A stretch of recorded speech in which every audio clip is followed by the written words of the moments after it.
What's up, Leafs fans? Welcome to Leafs Digest. Last night after the game against the San Jose Sharks, losing 5-3, fifth goal and empty netter, we broke down, kind of reacted to how that game went. It was obviously one that was frustrating for Leafs fans. This is something, when you watch the team last night, it just brings up memories of how this team has played in years past.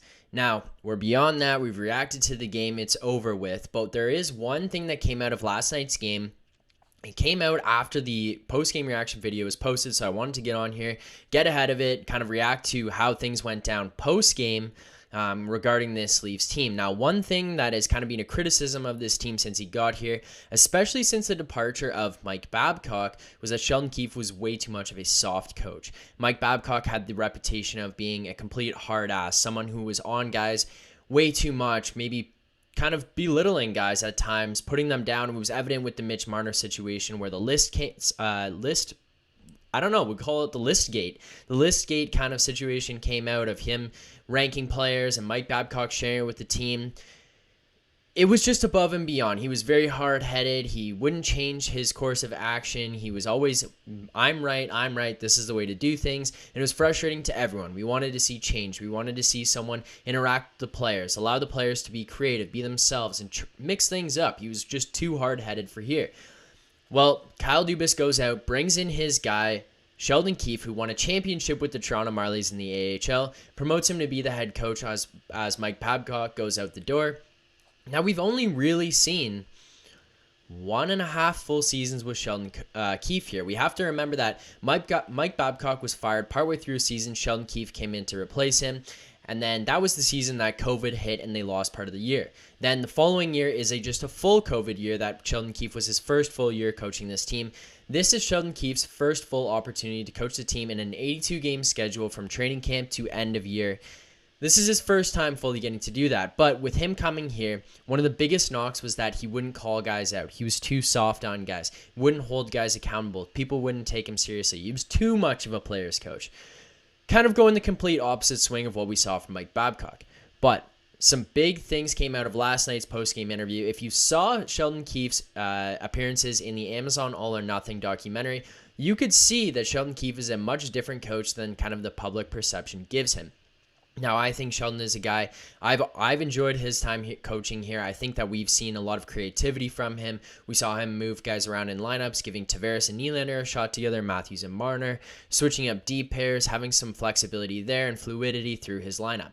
We've also seen some different things in terms of power play approaches, penalty kill approaches, who gets to play on what lines, and how many minutes are used, as well as which goalies go out in certain situations. So we've seen a lot from Sheldon Keefe that I myself have been impressed with. Now, there's different things along the way that you could sit here and say, oh, I don't like this, I don't like that. That's going to be the case with every single coach, every player, every GM that comes into teams. I'm sure even Tampa Bay fans sit there and look at things John Cooper has done from a game-to-game basis and overall say, well, why was that decision made? Well, in the long run, they've won 2 Stanley Cups in a back-to-back. When you look at the bigger picture, you sit here and say, wow, John Cooper is an incredible coach. Now, I'm not putting Sheldon Keefe on the level of John Cooper, but if he wins Stanley Cups, people in Toronto will sit here and say, wow, Sheldon Keefe, what a great coach. They won't look at these minute details of, oh, why did he move this guy in that situation? Why did that thing happen? But in the Amazon All or Nothing documentary, we started to see glimpses of Sheldon Keefe as a more difficult, in a sense, coach in terms of how he was on players. He was more blunt than we expected. He was more honest and truthful in terms of, you're not playing well. Your line is getting dominated. You need to figure this out. We don't know if we'll have spots for you in this lineup. And he would hold guys accountable in those regards. He would tell guys that if they weren't, especially when you saw with Jimmy Vesey, if you're not going to perform, if you're not going to become the player that we think you can be, we don't have room for you in this lineup. And it ultimately ended up with Jimmy Vesey continuously losing minutes, seeing himself out the door of Toronto, and ending up on non-playoff teams here. Last night after the game, Sheldon Keefe goes on and says, essentially, it was a pretty dull hockey game all the way through. That's the way San Jose likes to play it, and he's not wrong. They kind of hold you to the outside. They clog up the middle. It's also something Auston Matthews said. You know, they shut down the middle of the ice. They hold you on the outside. Whatever. That's the way the game was played. That's the way San Jose likes to play it, and they've had success this year. They're 4-0. So shout out San Jose for that. It was an incredible start to the season for them. But where this interview does get interesting is that a reporter asked Sheldon Keefe about the lazy play of Nick Ritchie, and Sheldon Keefe says, in quote, "It's not an appropriate question. Nothing about Ritchie's game has been lazy." Then the reporter doubles down and says, kind of follows up on Ritchie's lazy play, pointing out a specific goal, saying, "What about this play where Ritchie did this?" And then they ended up scoring. And then Keefe again follows up with, again, "It's not an appropriate question," prompting the reporter to triple down and ultimately get on Ritchie again here, in which case Sheldon Keefe replies, "I think you're looking at it the wrong way. It was more to me about the fact that line wasn't going today. You should be asking as many questions today about Matthews and Marner as you should be about Ritchie." So, Sheldon Keefe calls out Auston Matthews and Mitch Marner on this one, essentially saying, this isn't Nick Ritchie's fault. Yes, he benches Nick Ritchie, and he doesn't say explicitly, but ultimately it can be inferred that you're not going to sit there and bench Matthews and Marner in this case when Nick Ritchie is kind of the scapegoat of this situation. Nick Ritchie's the guy you can look at and say, well, he's not going. Take him out and put someone else there and see if you can get the rest of the guys going. And I think from a fan's perspective, it's easier to understand when you think about it this way. If you just sit Matthews, Marner, and Ritchie, all three of them, in a regular season game here against San Jose, when you're trying to get Auston Matthews going, it's his second game of the year, and you're going to bench him in the second period, midway through the second period, and kind of take away his time on ice, take away his ability to get back into the flow of things, get back into the game rhythm, you're going to kind of restrict him and limit him in ways of just even being able to get those mistakes, get some of that rust off of him. He's going to have bad games here or there. That's kind of what we saw last night. It was just a not good game from Auston Matthews. You got to let him get some of those out of the way, especially when he's coming off of wrist surgery where he's just trying to figure out the flow of things and get back into it.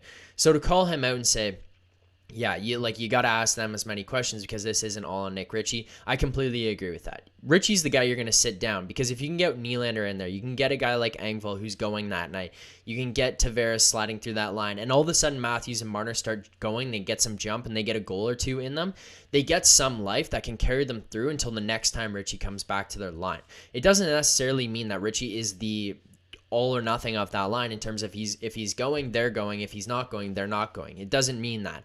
But what it does mean is that it can give them some life if he sits out and you give another guy an opportunity to just almost spark them. Because Matthews, again, second game of the season, he missed all the preseason games and he just comes off wrist surgery. He's getting his chemistry back. He's getting the rhythm of the game back. He's trying to figure that out and get back into the flow of things. Sitting Ritchie in this situation, Keefe isn't necessarily sending a message that Ritchie's not going. He's telling Ritchie, hey, you're not going. You got to figure it out because otherwise you're going to sit on the bench. But he's not sending the message to the team in terms of Ritchie's the reason this line isn't working. He's telling everyone here, you guys got to get going because otherwise other people are going to suffer here in terms of ice time. Ritchie's going to have to sit down. We're going to have to give other guys shots on your line until you guys can figure this one out. Reporter then asked Keefe again, is this a trio you'll revisit tomorrow? And again, I think to my point of this isn't a situation where he's kind of pinpointing Nick Ritchie. He says, yeah, I think so. I've already watched back parts of that line, some of the different shifts, and I can just tell by the line of questioning I've been getting in the last number of days that everyone wants to pile on Nick Ritchie here, but let's not narrow the focus too much. I think that last line is very telling of what he's trying to get to. Let's not narrow the focus too much. Let's not focus in on Nick Ritchie. There's other parts of this line that haven't been going, and in order for them to have any sort of success, they have to be going. And in order for Nick Ritchie to have success, those other guys have to be going. We can't look at this and pinpoint the failures of this line through the first few games of the season on Nick Ritchie and say, it's because Nick Ritchie's not playing well. That can't be the entire answer here. You've got an $11.5 million player and a $10.93 million player sitting on that line, also not doing much at this point in time. These are both guys that you have to kind of get the defibrillator out, spark it up, and give them a shot to get them going here. And once they start going, once their games get back, once they find it, Nick Ritchie will be a benefactor of that situation. I think it's something where Sheldon Keefe will have a little bit more leash on this one than we may expect as a fan base, especially when you have your third and fourth lines running the way they are, and your second line is also humming along with Bunting, Nylander, and Tavares. Tavares finally getting on the board last night, Nylander grabbing an assist. Bunting's still looking good, still looking promising. He's making things happen. He's getting in scrums. You don't really want to mess up lines 2, 3, and 4. You want to give that first line an opportunity to get going, get used to each other. And again, Matthews in his post-game interview even took some blame saying, Some of the goals against were on him. He wasn't in the right positions, right place, right time, doing the right things. And then he said he thinks their line is a work in progress and can be a dominant line. And I agree with him. I think they can be. I think they need to get used to each other here. Marner had some opportunity to play with Ritchie, but again, he's not playing very well. Nick Ritchie's kind of being invisible, and then Matthews comes back after his surgery, and he's trying to jump into this line with minimal chemistry, and he's been missing some time from playing with the puck, playing in games, getting to game speed. So all of that will work itself out, and they will get back to a place where they need to be, scoring some goals. Leafs fans, I think this is a positive to see Sheldon Keefe calling these guys out like this and holding them accountable. He's not going out there and berating them. He's not going out there and saying how terrible they are as players, how terrible they are as people. None of that. He's just going out there and saying, you can't hold Nick Ritchie more accountable here than Auston Matthews and Mitch Marner. If you're going to jump on Nick Ritchie, you got to jump on the other guys too, because it's not a situation of Ritchie was terrible and the other guys were going and that line suffered. This was a situation of all three guys aren't going. They're all having flat games. They're all having poor performances. And Nick Ritchie is a guy who we think has been struggling a little bit here. Let's see if we can get these other two guys some life and get them going. Hopefully things can turn around. It doesn't happen. That line doesn't go. Ultimately, Sheldon Keefe comes into this saying, you got to ask all three guys. It can't just be about one of them. It can't just be about Ritchie. It can't just be about Marner. It's got to be all three. You got to jump on all three if you feel that things aren't going well here. All three of them got to shoulder the blame on this one, take it on the chin. Leafs fans, we got another game tonight. I think this is the first time we've been back in America since before the pandemic. It is an exciting one. We're playing the Pittsburgh Penguins in Pittsburgh. We're going to see I feel like we're going to see a lot of response from that first line tonight. I think they're going to be going early. It's pretty telling that they're going to be together tonight to at least start this game. We'll see how it goes, see how it pans out for them. But I think we're going to see a response from them. If you are gambling on this game, personally, I would take Auston Matthews over shots, whatever the line is at. And the fact that he's gone through the first two games of the season without scoring, and he was playing incredible in that first game. He gets called out last night. It's a poor performance. You're going to have Jack Campbell in net. The 1, 2, and 3 centers on Pittsburgh, Crosby, Malkin, and Jeff Carter are all out of the lineups. I think we're going to see an absolute night from Auston Matthews tonight. So if you are gambling on this game, I would hammer Auston Matthews anytime goals as well.